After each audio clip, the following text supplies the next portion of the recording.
Hello friends, Siragadikka ஆசை serial next எபிசோடுக்கான promo என்னன்னு பார்க்கலாம் வாங்க. சேனலை சப்ஸ்கிரைப் பண்ணிக்கோங்க, மறக்காமல் பெல் ஐக்கானையும் கிளிக் பண்ணிக்கோங்க. ரோகிணி வந்து அவங்க வீட்டில் சமைக்கிறதுக்காக ஒரு சமையல்காரவங்கள கூட்டிகிட்டு வந்திருப்பாங்க. அவங்களும் சமைச்சு முடிச்சு எல்லாருக்குமே பரிமாறுறாங்க. சாப்பிட்டு பார்த்துட்டு எல்லாருமே காரம் நல்லாவே இல்லை அப்படின்னு சொல்லிட்டு எல்லாருமே சொல்லிக்கிட்டு இருக்காங்க. ரோகிணி இருந்துட்டு நல்லா தானே இருக்குது அப்படின்னு சொல்லி சொல்கிறாங்க. என்ன உனக்கு நாக்காயில் வேறு ஏதாவதுச்சியா, காரம் அப்படி அடிக்குது அப்படின்னு சொல்லிட்டு விஜயா வந்து பயங்கரமாக டென்ஷன் ஆகுறாங்க. எந்திரிச்சு போய் கையெல்லாம் அலம்பிக்கிறாங்க. அந்த மீனா இருந்த வரைக்கும் நல்லா சமைச்சு போட்டுக்கிட்டு இருந்தா, வாய்க்கு ருசியாக இருந்தது, அவ்வளோ நல்லா சமைக்குவா. ரோகிணி, உனக்கும் சமைக்க தெரியல, நீ கூட்டிகிட்டு வந்தவங்களுக்கும் சமைக்க தெரியல, எதுக்கு தான் இப்படி உதவாத வேலையை செஞ்சுக்கிட்டு இருக்க அப்படின்னு சொல்லிட்டு ரோகிணியை பயங்கரமாக திட்டிக்கிட்டு இருக்காங்க. அதுக்கப்புறம் இங்கே நம்ம அண்ணாமலை இருந்துட்டு, அதுதான் ஒருத்தவங்க நம்ம கூட இருக்கிறப்போ அவங்க அருமை என்னன்னு தெரியாது, அவங்க நம்மளை விட்டு விலகி போனாதான் அவங்களோட அருமை என்னன்னு தெரிய வரும் அப்படின்னு சொல்லி பேசிக்கிட்டு இருக்காங்க. உடனே நம்ம விஜயா இருந்துட்டு, ஆமாம் இவர் வந்துட்டாரு, இப்போது அவளை பற்றி வசனமாக பேசிட்டு போவார் அப்படின்னு சொல்லிட்டு பேசிக்கிட்டு இருக்காங்க. அதுக்கப்புறம் நம்ம முத்துவுமே சப்போர்ட் பண்ணுறாங்க. ஆமாப்பா, நீங்கள் சொல்கிறது கரெக்டு தான்ப்பா அப்படின்னு சொல்லி சொல்லுவோம்.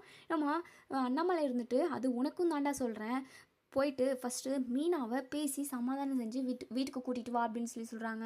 நான் எதுக்காக சமாதானம் செய்யணும், அவள் தானே தப்பு பண்ணா, அவள் தண்டனை அனுபவிக்கட்டும், அவள் இந்த வீட்டுக்கே வரக்கூடாது அப்படின்னு சொல்லி பேசிக்கிட்டு இருக்காங்க. அப்போ தான் அண்ணாமலைக்கு நம்ம மீனா அவங்க வீட்டிலேருந்து கால் வருது. அட்டன் பண்ணி பேசுகிறாங்க. நம்ம மீனா அவங்க அம்மா தான் பேசுகிறாங்க.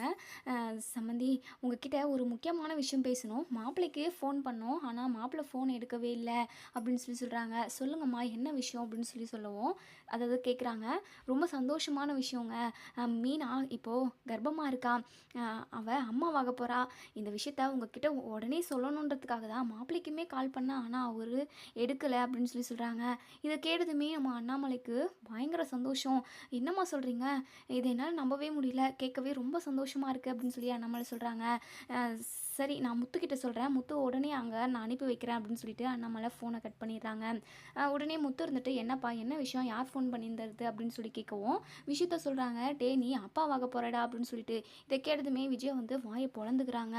என்ன அப்பாவாக போகிறானா, அப்போது இந்த வீட்டுக்கு வாரிசு அந்த மீனா தான் பெற்று கொடுக்க போகிறாளா, இந்த ஸ்ருதியும் ரோகிணியும் எதுக்காக தான் இருக்காங்களோ தெரியல அப்படின்னு சொல்லிட்டு எங்கள் விஜயா வந்து ஒரு பக்கம் புலம்பிக்கிட்டு இருக்காங்க. நம்ம முத்துவுக்கு எல்லா ப்ராப்ளமும், அதாவது நடந்த பிரச்சனை எல்லாத்தையுமே மறந்துட்டு மீனாவை பார்க்குறதுக்காக ஓடோடி போகிறாங்க. அவங்க அம்மாங்க வீட்டுக்கு போயிட்டு மீனாவை கட்டி பிடிச்சிக்கிறாங்க. மீனா, நீ அம்மாவாக போகிறேன், நான் அப்பாவாக போகிறேன், நமக்கு குழந்தை பிறக்க போகுது, ரொம்ப சந்தோஷமாக இருக்குது மீனா, நம்மளை நம்பி இந்த உலகத்துக்கு ஒரு உயிர் வரப்போகுது அப்படின்னு சொல்லி ரொம்பவே சந்தோஷப்பட்டுக்கிட்டு இருக்காங்க. இப்போ முத்துவும் மீனாவும் ஒன்று சேர்ந்துட்டாங்க. இனி என்ன நடக்கும் அப்படின்றத நம்ம வெயிட் பண்ணி பார்ப்போம். ஃப்ரெண்ட்ஸ், வீடியோ பிடிச்சிருந்தா லைக் பண்ணி தருவீங்க. தேங்க்யூ.